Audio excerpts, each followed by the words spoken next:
I look crazy today. I feel crazy today. Oh man. So, I have my blanket because I don't feel good today.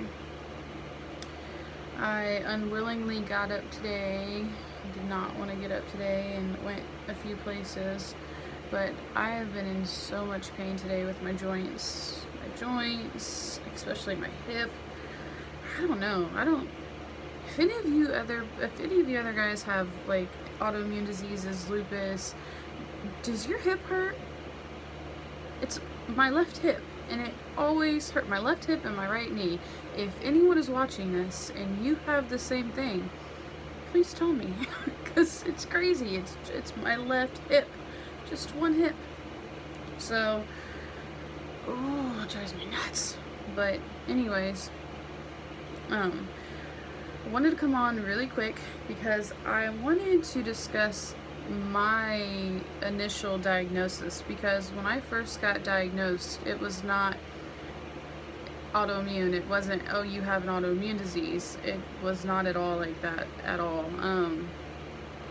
My diagnosis actually started out being POTS, which is postural orthostatic tachycardia syndrome, which is a form of dysautonomia, which is a dysfunction of the nervous system. So my story started out, I feel like, really different and really weird.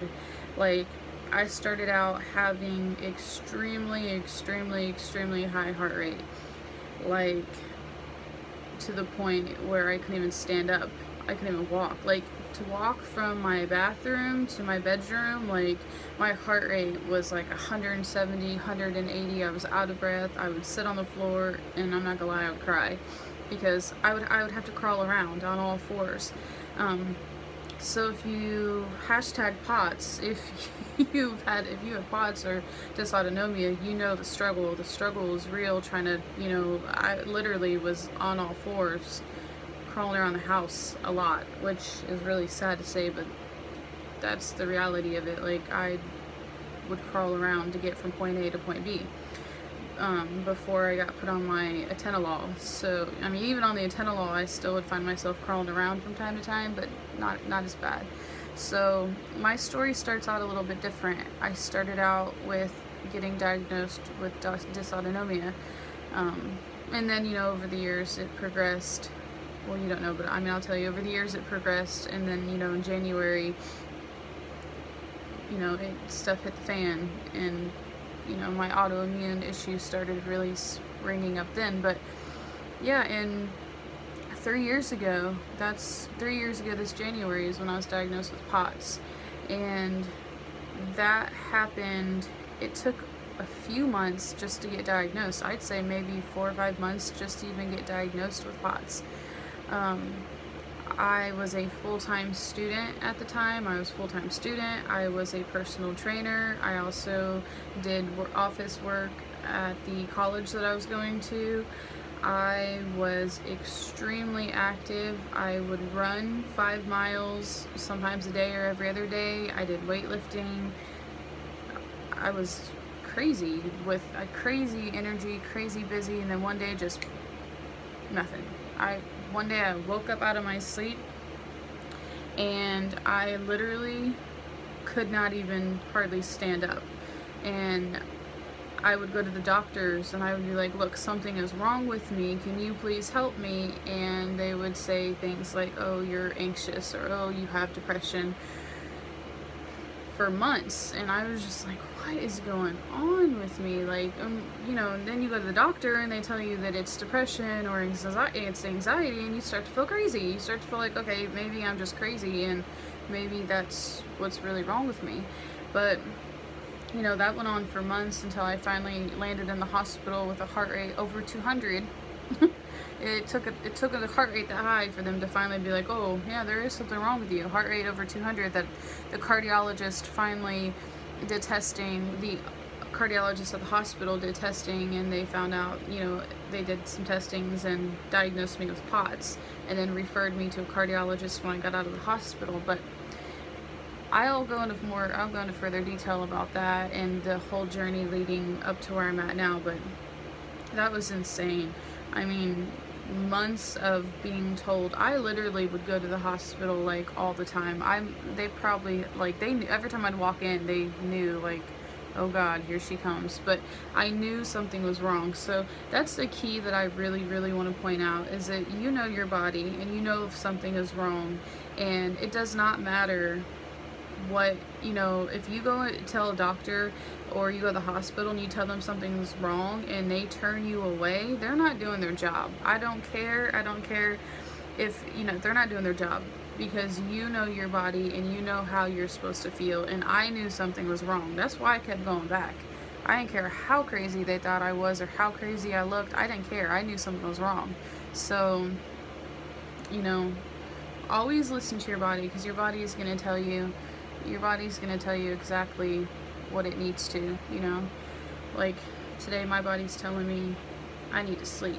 I don't feel good, I'm tired, but you know, I'll get further into detail about more of my diagnosis and everything. I want to do a long video about that. Today's not the day. I'm too tired today. I don't feel good. I'm tired. My joints hurt, but I do want to go into further detail. I want to talk about the POTS diagnosis and then all the way to where I'm at now.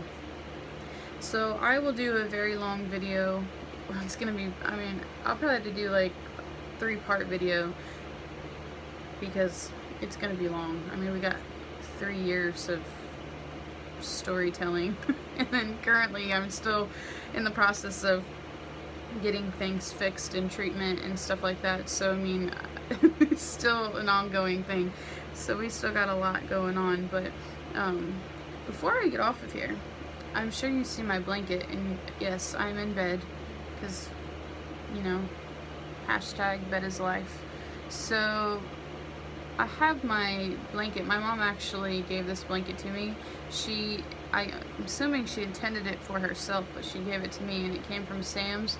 And this is the best blanket I have ever had in my entire life. This blanket is amazing, and if you're in bed a lot, I would recommend going to Sam's and getting one of these blankets, because it is so comfy.